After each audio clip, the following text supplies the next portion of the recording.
When a massive earthquake strikes just off the coast of Japan, a wall of water over 100 feet tall is generated nearly instantaneously. People run for higher ground, but it's too late. The wave hits and entire cities are wiped off the map. This is what happened in 2011 when a 9.0 magnitude earthquake struck the coast of Japan and generated a deadly tsunami that killed over 15,000 people. But what if this disaster could have been prevented?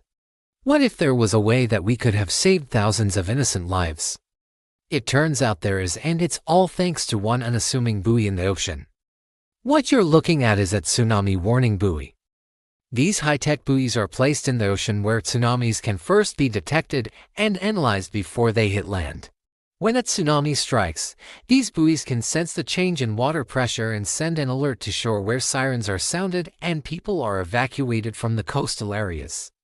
You see, the most important thing about a tsunami is not its size, but rather how fast it's moving. Tsunamis can travel across the ocean at speeds of up to 500 miles per hour, which makes them almost impossible to outrun. However, because of their size, tsunamis have a very low energy level. This means that as the tsunami approaches the shore, it slows down and the water level rises dramatically, sometimes by more than 100 feet. And that's why it's so important to sound the alarm as soon as possible. Seconds matter because people need time to get to higher ground. It turns out that the Japanese city of Sendai might have been able to avoid much of the devastation if they had this technology. In reality, Japan does have a tsunami warning system, and at the time of the disaster, it was sending faulty signals due to a power outage. But even if the warning system had been working that day, would people have actually listened? That's not certain. Even today, many people still don't take tsunami warnings seriously until it's too late.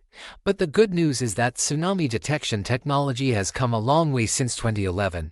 In fact, today, there are several different ways that we can detect tsunamis before they hit land, including one of my favorites, the deepwater assessment and reporting of tsunamis, otherwise known as DART. The main goal of DART is to detect and measure tsunami waves in deep water where they can travel at very high speeds. This is important because the speed of a tsunami wave is directly related to its size and the distance it has traveled. By measuring the speed of a tsunami wave in deep water, scientists can calculate how big it will be when it reaches land. Currently, there are over 40 of these buoys scattered around the world's oceans, with the majority being placed in the Pacific Ocean. Each buoy has a sensor that measures the pressure of the water around it. If the pressure changes suddenly, it could mean that a tsunami is passing by. Once a tsunami is detected, the buoy sends a signal to a receiver on the surface of the water, which then relays the information to a tsunami warning center. From there, officials can issue a warning and hopefully get everyone out of the danger zone before it is too late. However, DART buoys aren't the only way that we can detect tsunamis. Another option is seismic sensors. These sensors are placed on the ocean floor and they can detect the small changes in pressure that are caused by a passing tsunami.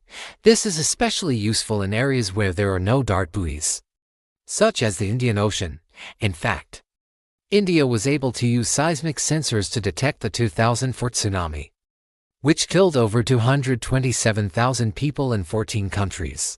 By using seismic sensors, India was able to give its citizens a few precious minutes of warning, which likely saved many lives, and with the help of satellites, we can now detect tsunamis anywhere on Earth within minutes of them occurring. In fact, one of the best things about these buoys is that they are all connected to a global positioning system, which allows them to communicate with each other and share data. This helps to create a more accurate picture of what is happening in the ocean, and it allows scientists to issue more accurate warnings. The moral of the story is that tsunami warning systems do work, but they can't work if people don't take them seriously. So next time you hear a tsunami warning, don't be a hero. Go to higher ground zero. Now watch what happens when a 120-foot tsunami hits a small town. Or check out this video instead.